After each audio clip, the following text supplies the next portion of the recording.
मैं एक मजदूर हूँ, भगवान की आंखों से दूर हूँ। मैं एक मजदूर हूँ, भगवान की आंखों से दूर हूँ। देश में कोरोना के चलते अचानक लगाया गया लॉकडाउन प्रवासी मजदूरों पर सबसे ज्यादा भारी पड़ा है। उन्हें जब ये पता चला कि जिन फैक्ट्रियों और काम धंधे से उनकी रोजी रोटी का जुगाड़ होता था वो न जाने कितने दिनों के लिए बंद हो गया है, तो वे घर लौटने को छटपटाने लगे। ट्रेन बस सब बंद पड़ी थी। घर का राशन भी इक्का दुक्का दिन का बाकी था। जिन ठिकानों में रहते थे उसका किराया भरना भी मुश्किल हो गया था। हाथ में न के बराबर पैसे बचे थे और जिम्मेदारी के नाम पर बीवी बच्चों वाला भरा पूरा परिवार था। तो फैसला किया पैदल ही निकल चलने की। चलते चलते पहुंच ही जाएंगे, यहाँ रहे तो भूखे मर जाएंगे। कुछ पैदल, कुछ साइकिल पर, तो कुछ 3 पहियों वाले उस साइकिल रिक्शे पर जो उनकी कमाई का साधन हुआ करता था। जो फासला तय करना था वो कोई 20-25 किलोमीटर नहीं बल्कि 100, 200 और 3000 किलोमीटर लंबा था। 1866 की बात है, तारीख 1 मई की थी। अमेरिका के शिकागो के हेमोर्केट मार्केट में मजदूर आंदोलन कर रहे थे। आंदोलन दबाने को पुलिस ने फायरिंग की, जिसमें कुछ मजदूर मारे गए। प्रदर्शन बढ़ता गया, रुका नहीं, और तभी से 1 मई को मारे गए मजदूरों की याद में मजदूर दिवस के रूप में मनाया जाने लगा। और आज फिर 1 मई आई है। इस बार थोड़ा अलग है, इसलिए मजदूर दिवस पर लॉकडाउन में फंसे, पैदल चले और अपनी जान गंवा बैठे प्रवासियों के संघर्ष और सफ़र की 5 कहानियां आपको बताते हैं। पहली कहानी है उत्तर प्रदेश के श्रावस्ती जिले के इंसाफ अली की।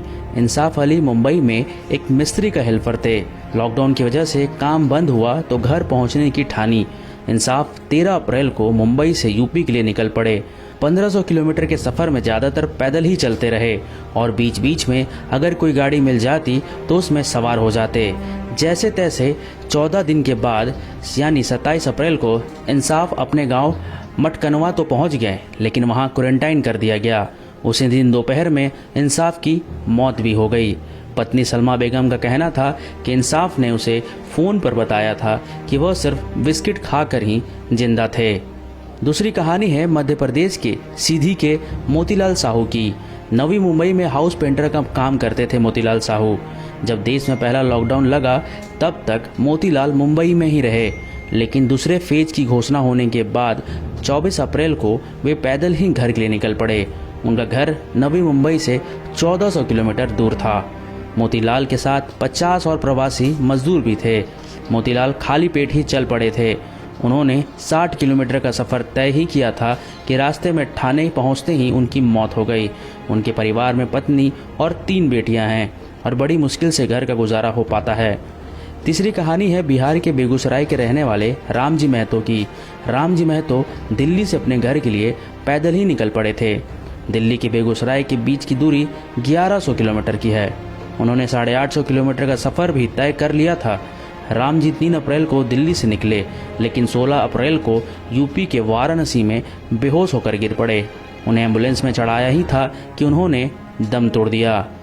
जिन घर वालों के पास पहुंचने के लिए राम जी बिना कुछ सोचे समझे पैदल ही निकल पड़े थे, उन घर वालों के पास इतने पैसे भी नहीं थे कि वे वाराणसी जाकर राम जी का शव ले सकें और उनका अंतिम संस्कार कर सकें। बाद में वाराणसी पुलिस ने ही उनका अंतिम संस्कार कर दिया। चौथी कहानी है 39 साल के रणवीर सिंह की। रणवीर सिंह मध्य प्रदेश की मुरैना के बादफारा गांव के रहने वाले थे। 3 साल पहले पत्नी और 3 बच्चों की परवरिश के लिए वे दिल्ली आ गए थे।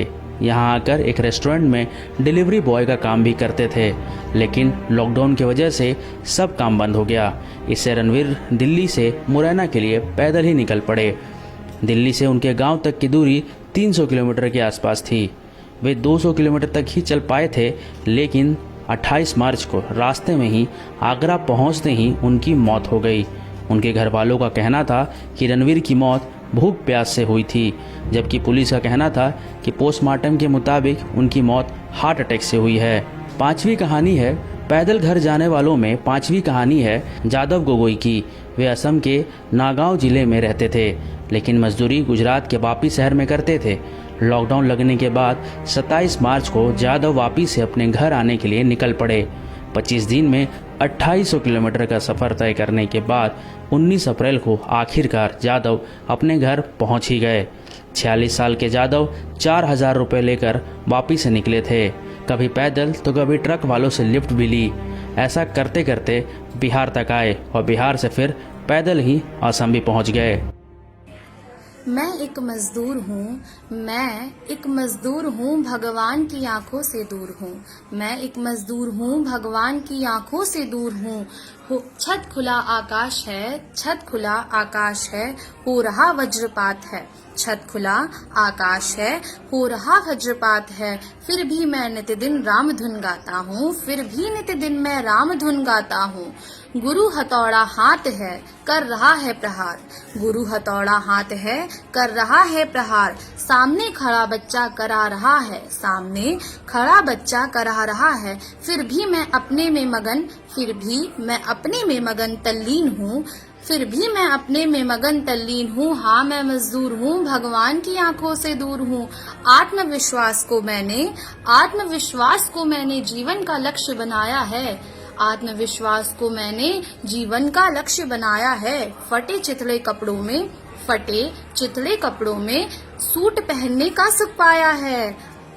मानवता जीवन में सुख दुख तो एक संगीत है। मानवता जीवन में सुख दुख तो एक संगीत है। हाँ, मैं मजदूर हूँ, भगवान की आंखों से दूर हूँ। हाँ, मैं मजदूर हूँ, भगवान की आंखों से दूर हूँ। इंडिया न्यूज वायरल की रिपोर्ट।